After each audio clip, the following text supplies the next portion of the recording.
बहुत समय पहले की बात है। अरब के एक बादशाह सुल्तान अलअज़मान को एक ताकतवर जिन्न अज़ार परेशान करता था।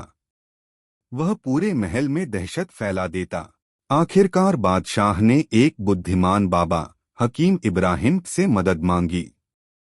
बाबा ने जिन्न को चुनौती दी और कहा, अगर तुझ में हिम्मत है तो इस अंगूठी के अंदर आकर दिखा।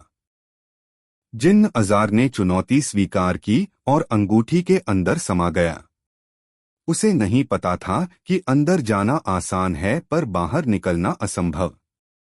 इस तरह जिन्न उस अंगूठी में कैद हो गया।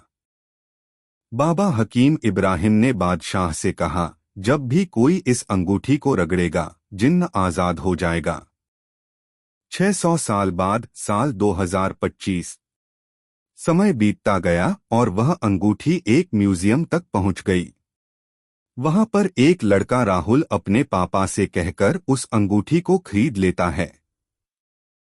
राहुल अंगूठी घर लाता है और बड़े ध्यान से उसे देखने लगता है। अंगूठी पर धूल जमी होती है। धूल साफ करने के लिए जैसे ही वह अंगूठी को रगड़ता है, अचानक जिन्न बाहर आ जाता है। जिन्न बाहर आते ही कहता है, मुझसे कोई भी ख्वाहिश मांगो, मैं पूरी कर दूंगा। राहुल हंसकर बोलता है, तो मेरा होमवर्क कर दो। जिन्न ने तुरंत उसका होमवर्क पूरा कर दिया। जिन्न फिर बोला, और कोई काम बताओ। राहुल ने कहा, तो मार्केट जाकर सारी ग्रोसरी ले आओ। जिन्न ने वह भी कर दिया और फिर कहा, और काम बताओ। अब राहुल ने कहा, मेरी दादी के पैर दबाओ। जिन्न ने वह भी किया। राहुल ने अपनी बहन आलिया का होमवर्क भी जिन्न से करवा दिया। लेकिन जब जिन्न फिर काम मांगने लगा, तब राहुल के पास कोई काम नहीं बचा। जिन्न गुस्से में बोला, मुझे काम दो वरना मैं तुम्हें छोड़ूंगा नहीं। इतना कहकर उसने राहुल को चोट पहुंचाई। राहुल डर गया और तभी उसकी बहन आलिया वहां आ गई। राहुल ने आलिया को सारी बात बताई। आलिया ने जिन्न से कहा, अगर सच में तुम इतने ताकतवर हो तो जाकर पता लगाओ कि अंतरिक्ष कितना बड़ा है। जिन्न तुरंत चला गया ब्रह्मांड की नाप लेने।